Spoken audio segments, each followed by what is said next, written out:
Hola Glenny comunidad, les quiero contar algo que me pasó hace algunos años, cuando todavía era bastante nuevo en este trabajo, porque a diferencia de muchos camioneros que comparten sus historias y que ya tienen décadas en la carretera, lo mío fue de las primeras experiencias raras que me tocaron, y honestamente fue algo que me cambió la forma de ver ciertas rutas para siempre.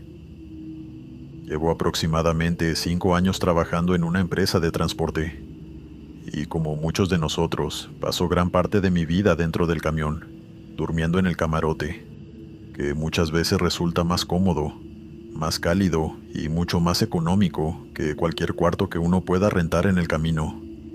La soledad, al menos al principio, la llevé bastante bien gracias a la radiofrecuencia, porque durante las noches varios compañeros nos conectamos y vamos platicando, contando cosas, manteniéndonos despiertos, acompañándonos aunque cada uno esté en su ruta. Esa noche en particular yo venía de haber descansado bien en una parada. Había dormido varias horas seguidas, así que no era cansancio lo que traía encima. Y eso es importante para entender lo que pasó después.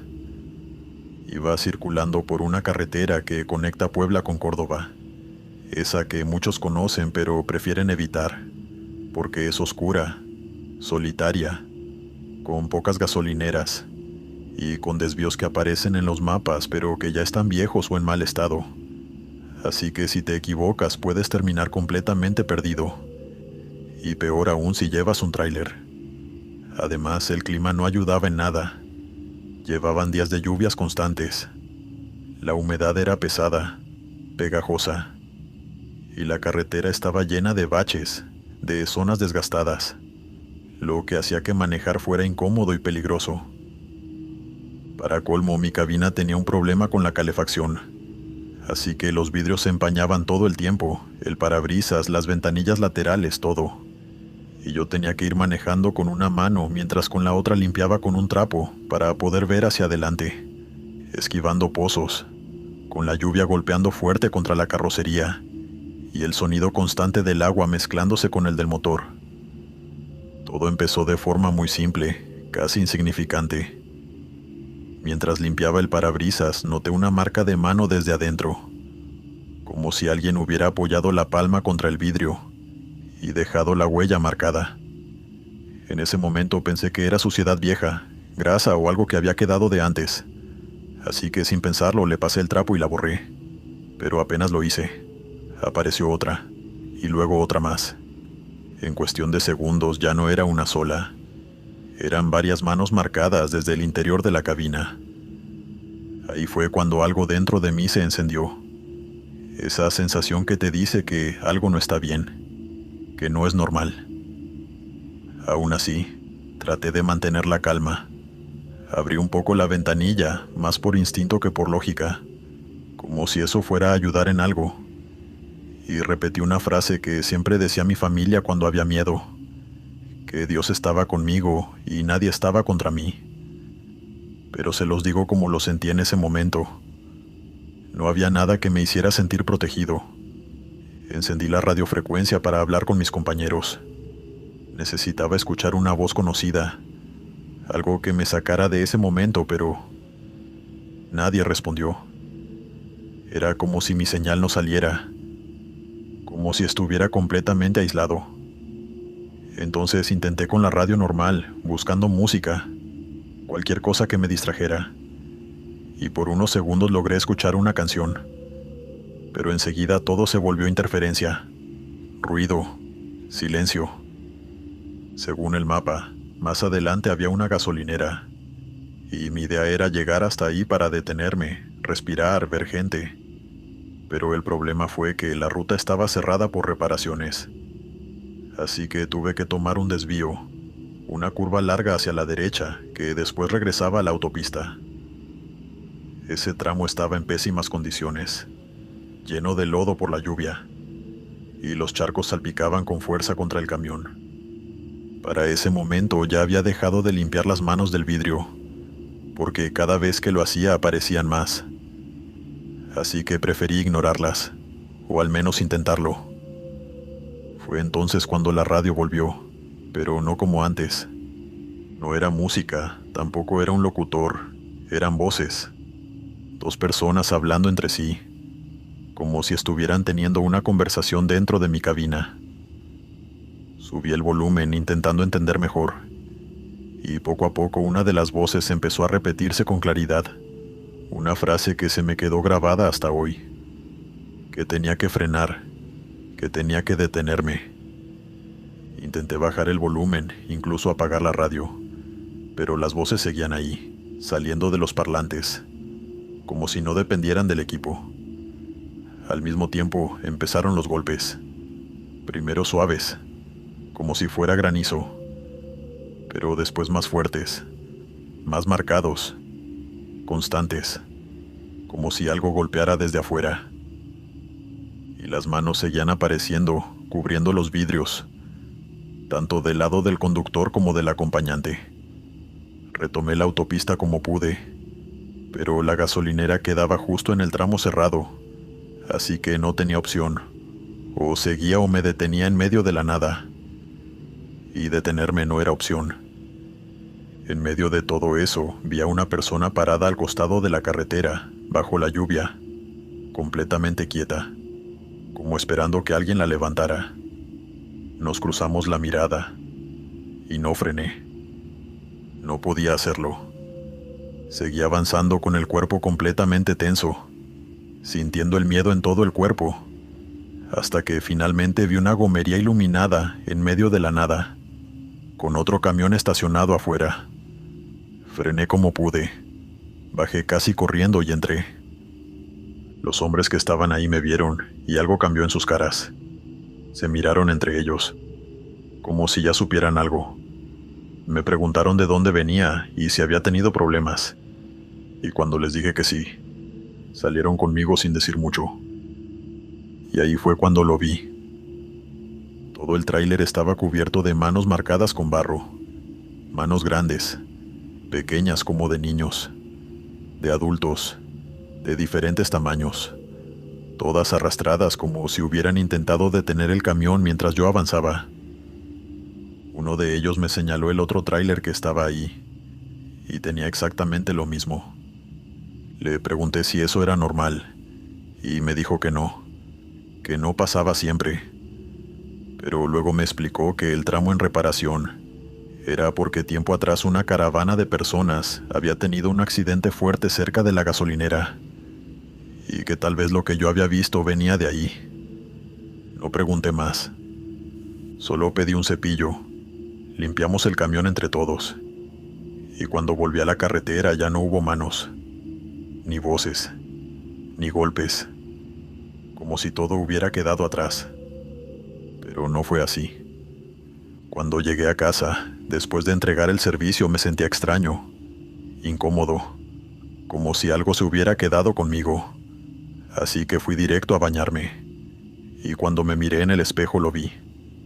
En el costado del cuerpo, del lado de la ventanilla, tenía marcada una mano. No era barro ni suciedad. Era como si alguien me hubiera agarrado con fuerza. Y hasta el día de hoy esa marca sigue ahí. Y hay noches en las que, cuando vuelvo a pasar por rutas solitarias, todavía siento que no fui el único que salió de ese camino. Continuamos. Hola Glenn, espero que puedas leer mi historia. Me llamo Luis y vivo en la Ciudad de México. Soy empleado de una distribuidora donde hacemos viajes bastante extensos, pero hay uno en particular que, más allá de la distancia, muchos de mis compañeros no quieren hacerlo porque hay dos factores que lo complican, sobre todo en la noche. La ruta de la que les hablo es la que llamamos la ruta de la muerte. Y quiero que se queden tranquilos porque no es la típica historia donde se aparece una dama de blanco o algo como La Llorona. Esto es más complicado. Esto es, como decimos acá, de vida o muerte. La ruta de la muerte va de la Ciudad de México hasta Zacatecas. Son poco más de 600 kilómetros, que en tiempo se traducen en unas 8 horas de camino. Podrían pensar que el problema tiene que ver con la soledad, el cansancio o el tiempo al volante, pero no. Tiene que ver con una particularidad de los camiones. Como saben, entre la cabina y el tráiler hay un espacio, un hueco necesario para que el camión pueda doblar sin chocar. Y ahora imagínense que en medio de la ruta alguien se sube allí. ¿Cómo podrían evitarlo? En esta empresa todos los camiones que hacen esa ruta tienen una lona que cubre ese espacio por los lados y por arriba. Algo que llama mucho la atención si los ves pasar. No puedo decir el nombre de la distribuidora para no meterme en problemas, pero si alguna vez ven un camión con esa lona entre la cabina y el tráiler, entiendan que en ese vehículo ya pasó algo, que ahí ya se subió algo. La leyenda de la Ruta de la Muerte ya tiene años. No pertenece solo a una ciudad porque sucede justo en medio de esos 600 kilómetros. En ese punto donde el conductor está confiado pero atento, manejando casi en automático mientras observa quién lo rebasa, quién frena, quién hace señas al costado de la carretera. Esa ruta es conocida por los asaltos, también por los piratas del asfalto que tiran cosas para obligarte a frenar. Pero esto es distinto porque a mitad del camino, cuando todo parece normal, se escucha un golpe seco dentro del tráiler. Al principio uno piensa que algo se soltó, que está rebotando, pero cuando el sonido se vuelve constante, con un ritmo casi igual entre golpe y golpe, ahí es cuando empiezan los problemas. La primera vez que me pasó, hace unos 10 años, me habían dicho que en cuanto escuchara eso debía apagar la radio y prestar atención, porque cuando el golpe se vuelve tan rápido que parece uno solo, el sonido ya no se queda atrás. Se siente como si avanzara, como si pasara al espacio entre la cabina y el tráiler. Y eso fue exactamente lo que pasó. Después me dijeron que debía trabar las puertas y cerrar las ventanas. Y lo más importante, que no podía frenar. El problema es que cuando ese sonido ya está afuera, entre la cabina y el tráiler, se escuchan mangueras, metales, como si algo se estuviera sujetando allí. Y uno no puede evitar pensar que es una persona, o algo intentando entrar.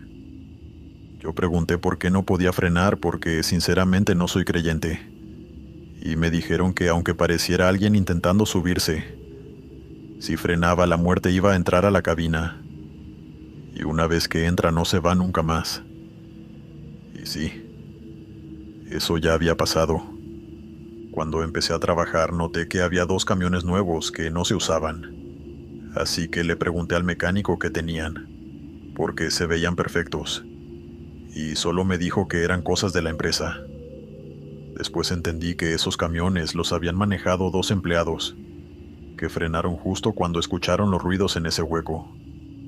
Yo pregunté entonces por qué no les ponían la lona desde el inicio, y me dijeron que no, que primero tenía que pasar, y después se colocaban unas lonas especiales. Esas lonas estaban, según ellos, curadas con agua bendita, y así nada podía meterse en ese espacio. Al principio me dio risa, pero nadie más se rió, y cuando revisé los camiones, todos tenían la lona, menos el mío, y los 2 que estaban fuera de uso. Así que me guardé la risa y salí e hice el viaje. Esa noche escuché los golpes, y recordé la 4ª regla. Además de no frenar, tenía que acelerar. No importaban las multas. La empresa se hacía cargo porque era preferible pagar eso a perder un camión. Entendí que la velocidad servía para atravesar el punto clave de la ruta, el centro, el corazón de todo esto.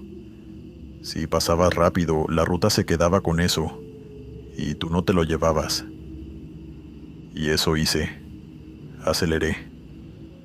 Recuerdo el silencio absoluto en la cabina y los golpes cada vez más cerca, justo detrás de mi asiento, como si quisieran romper el metal, como si algo estuviera intentando entrar porque yo no le estaba dando permiso. Nunca vi qué era, pero sentía que quería quitarme el control, que quería ocupar mi lugar. Finalmente llegué a destino sin detenerme, más de 8 horas manejando sin parar, y la muerte no entró. Desde entonces el camión sigue siendo el mismo, pero ahora todos tienen esas lonas, Y además mi jefe mandó a pintar símbolos católicos para reforzar esa protección. Por curiosidad volví a hablar con el mecánico y me dio el contacto de la mujer que se encargaba de esas lonas, la misma que intentaba recuperar los camiones donde eso ya había entrado. Fui a verla en mi auto, me atendió bien, no cobraba como tal, pero yo le dejé dinero porque tenía miedo, no por mí, sino por mi familia, porque pensé que si eso no podía entrar en el camión, tal vez intentaría entrar en mi casa. Ella bendijo el auto y también a mí, y me dijo algo que no se me olvida, que cuando uno repele algo durante mucho tiempo, eso busca otras formas de llegar. Esa misma noche soñé que manejaba, no recuerdo qué vehículo, pero escuchaba los mismos golpes, y de pronto una mano atravesó el metal, me tomó del cuello, otra mano me agarró del rostro y sentí cómo me jalaban hasta hacerme chocar. Me desperté gritando, empapado en sudor. Mi mujer asustada y mis hijos entrando al cuarto sin entender qué pasaba. Desde ese momento sigo haciendo esa ruta, pero ahora los golpes cuando aparecen ya no pasan del tráiler. Solo les digo algo: si algún día manejan de la Ciudad de México a Zacatecas y escuchan eso, no frenen, aceleren, porque la leyenda de la ruta de la muerte es real. Continuamos.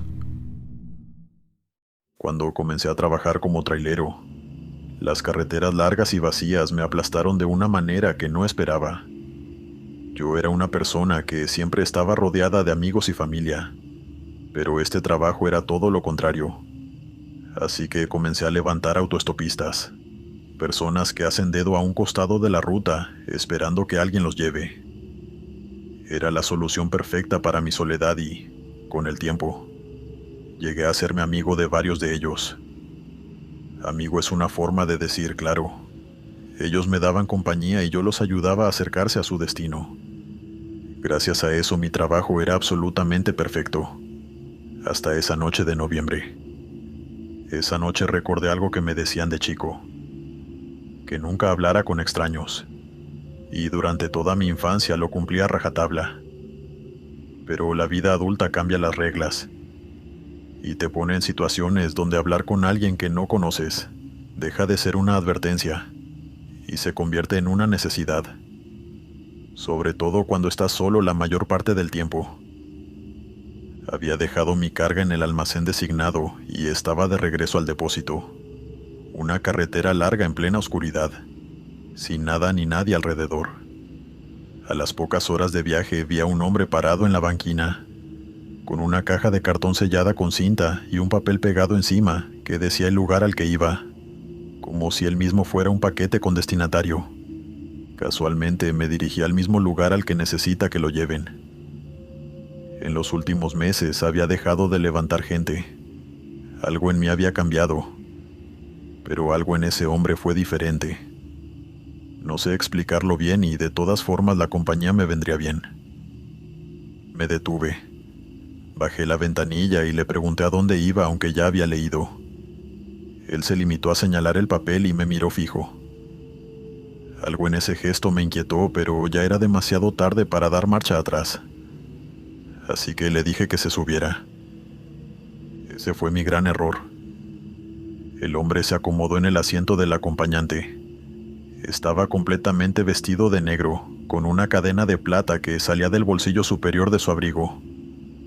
Dudé un momento. Luego me recompuse y le extendí la mano. La estrechó, y lo primero que sentí fue un frío antinatural. Lo miré a la cara.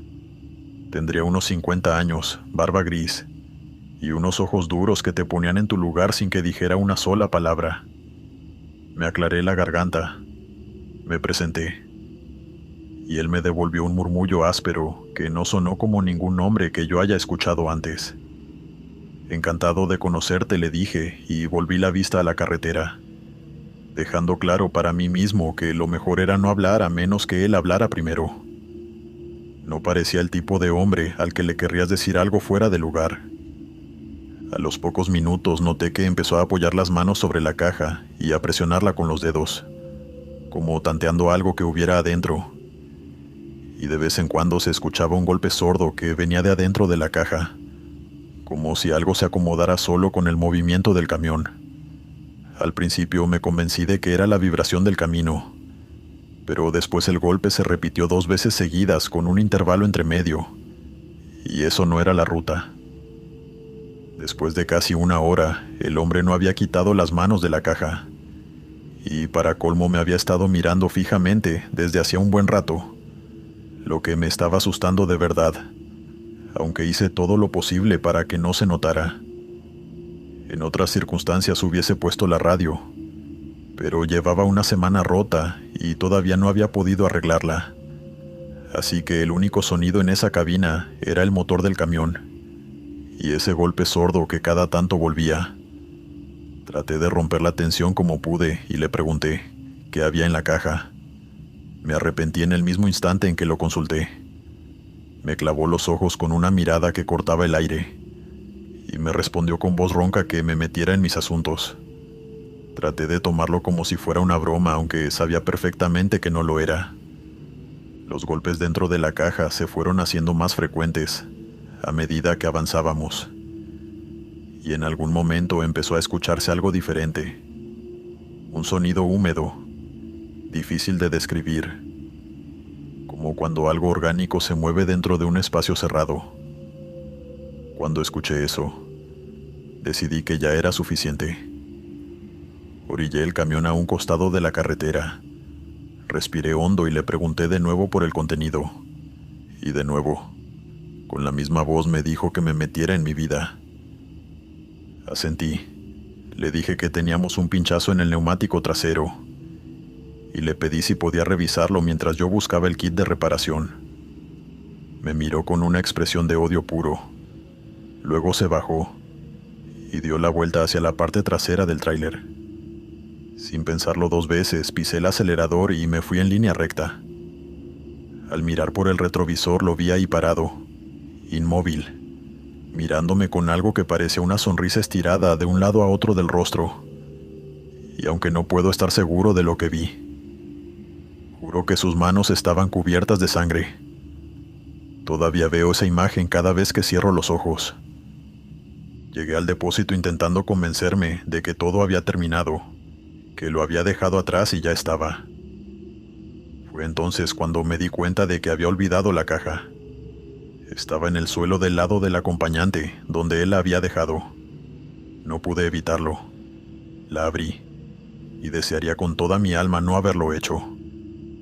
Dentro había objetos metálicos que no dejaban lugar a dudas sobre su propósito. Cuchillos, hojas de afeitar, esposas, todo mezclado y todo manchado de sangre. En el fondo, debajo de todo eso, había un trapo húmedo con un olor que todavía no puedo quitarme de la cabeza. Un olor dulzón y pesado que cualquiera que haya estado cerca de algo muerto reconoce de inmediato. No fui a la policía esa noche porque pensé en mis huellas sobre la caja y en lo mal que me podía salir eso, así que la llevé a casa para revisarla con más calma. En el fondo, debajo del trapo, encontré 3 fotografías.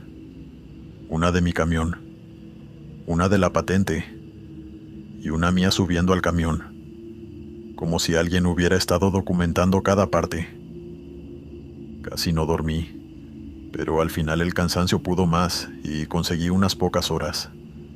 A la mañana siguiente tomé la decisión de ir a la policía sin importar las consecuencias, porque guardar eso era peor. Ahora la policía está investigando el caso. Yo ya he aprendido que es mejor la soledad a la curiosidad. Continuamos. Hola Glenn. Llevo unos 15 años manejando y desde el primer día supe que era lo mío. Trabajo de forma independiente y casi siempre viajo solo. Así que ya estoy acostumbrado a la ruta, a los horarios raros y a pasar horas con el motor y mis pensamientos. Pero lo que me pasó hace poco, en 2024, todavía no lo termino de entender. Ese viaje salía desde un distribuidor en Chiapas y por trabajos nocturnos en la carretera, tuve que desviarme por un camino alternativo que ni siquiera aparecía bien en el mapa. Así que terminé metido en una ruta que no conocía, cerca de las 11 de la noche, con lo único que me acompañaba, siendo un termo de café que había comprado en el último parador, donde frené antes de seguir. Todo iba relativamente normal hasta que, faltando unos 20 kilómetros para la próxima ciudad, el tablero empezó a fallar. Primero fue un parpadeo leve y después se apagó todo por completo durante unos segundos. La pantalla, las luces, incluso los faros. Y en ese momento entendí que estaba completamente solo, porque en esa oscuridad no había absolutamente nada más que mi camión. Por suerte todo volvió, aunque no de forma estable porque siguió pasando varias veces más mientras avanzaba. La cosa se puso peor cuando subí a una lomada, y los faros directamente dejaron de iluminar como si se hubieran quedado sin energía. Apenas veía unos metros por delante, y justo al llegar a la parte más alta se encendieron de golpe, pero iluminaban más de lo normal, como si la intensidad no fuera la misma de siempre. Eso ya me inquietó de verdad, así que decidí frenar en una banquina para revisar. Bajé, miré todo por fuera. No encontré nada raro, pero cuando intenté volver a arrancar el camión no respondió. El motor no hacía nada. Y ahí sí me cayó la ficha de que estaba varado en medio de la nada, sin señal en el celular y sin haber visto un solo vehículo en toda esa ruta. Así que no me quedó otra que esperar a que alguien pasara. Salí a estirar las piernas. Alumbré con la linterna y vi una especie de montículo del otro lado del camino. No era gran cosa, pero en ese silencio total cualquier cosa llamaba la atención. Y justo cuando pensé en acercarme, vi a lo lejos unas luces que se aproximaban. El típico brillo de un vehículo. Así que sentí un alivio enorme, hasta que pasó algo que me heló la sangre. De repente, todos los sonidos del ambiente desaparecieron. Fue un silencio absoluto, como si alguien hubiera apagado el mundo, y las luces que venían por la carretera dejaron de avanzar y comenzaron a elevarse lentamente hacia el cielo. En ese momento el cuerpo me reaccionó solo. Sentí un vacío en el estómago y el miedo más puro que había tenido en años. Bajé la mirada tratando de entender qué estaba pasando, y fue ahí cuando vi, a un costado, una cabina de camión vieja. Me acerqué con cuidado. Era antigua. La pintura estaba descascarada y parecía fuera de lugar, como si no perteneciera a ese sitio. Mientras la rodeaba, el sonido del ambiente volvió de golpe, como una ola que me cayó encima. Grillos, viento, todo al mismo tiempo. Entonces vi una sombra moverse muy rápido detrás de un arbusto, de un lado al otro. Le grité por reflejo y di un par de pasos, pero me frené, porque algo en mí me decía que no debía alejarme más de mi camión. Así que en lugar de seguirla, retrocedí y me metí otra vez en la cabina para encerrarme.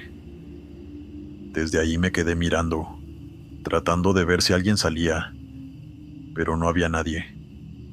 La sensación era clara. Alguien me estaba mirando. No lo veía, pero lo sentía. Y no era sugestión, era esa incomodidad que no se puede explicar. Así que me recosté en el asiento, intentando quedar fuera de cualquier línea de visión. Me quedé así unos minutos hasta que el cansancio me obligó a incorporarme de nuevo. Pensé en grabar con el celular. Apunté hacia donde había visto la cabina abandonada. Y ya no estaba. No había nada, ni siquiera un pequeño rastro. En ese momento me mareé.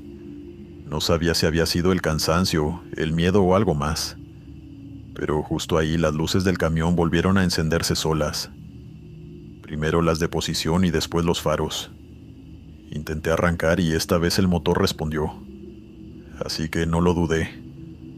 Puse primera y me fui de ahí lo más rápido que pude. Más adelante, ya en camino, intenté calmarme con un poco de café, aunque no podía sacarme de la cabeza qué hubiera pasado si me metía en esa cabina, si realmente había estado ahí.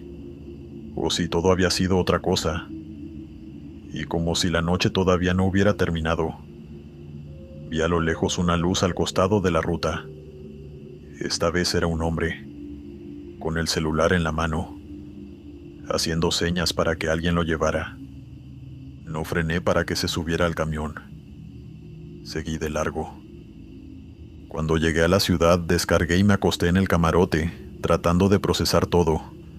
Y al día siguiente fui a una estación de policía para comentar lo que había visto. Les hablé de la cabina abandonada, del lugar, del camino que no figuraba en los mapas. El oficial me escuchó. Me preguntó detalles y después me dijo algo que me dejó pensando. Me preguntó si había consumido algo, si había tomado alguna sustancia. Le dije que no, que lo único había sido café del parador. Y entonces se sonrió de una forma rara y me dijo que, más allá de lo que yo hubiera visto, evitara parar ahí de nuevo, porque ya habían tenido denuncias de gente a la que le ponían algo en el café. Le agradecí y me fui. Y hasta hoy no sé qué fue peor, si lo que vi en la ruta, o la posibilidad de que todo haya sido real. Continuamos. Hola Glenn, te voy a contar algo que me pasó, y que hasta el día de hoy no puedo sacarme de la cabeza.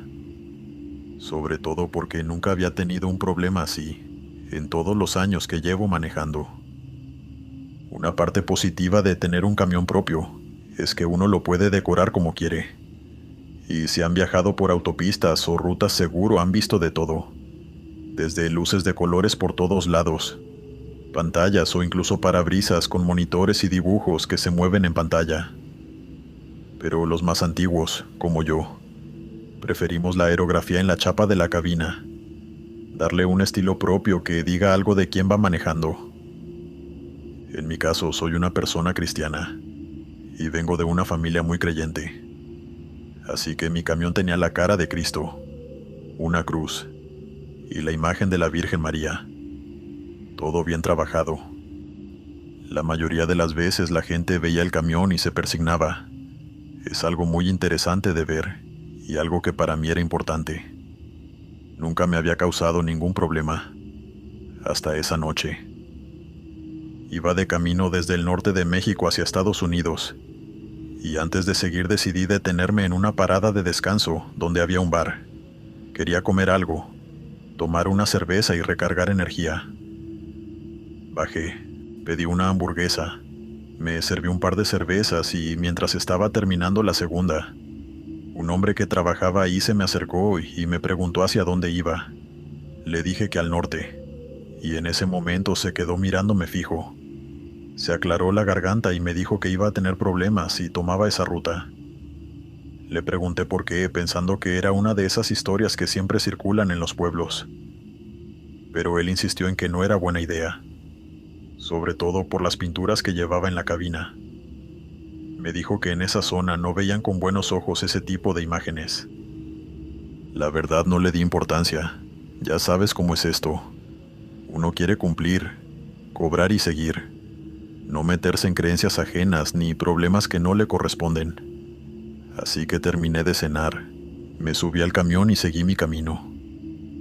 A medida que avanzaba, ya en las afueras de la ciudad que él me había mencionado, empecé a ver algo raro.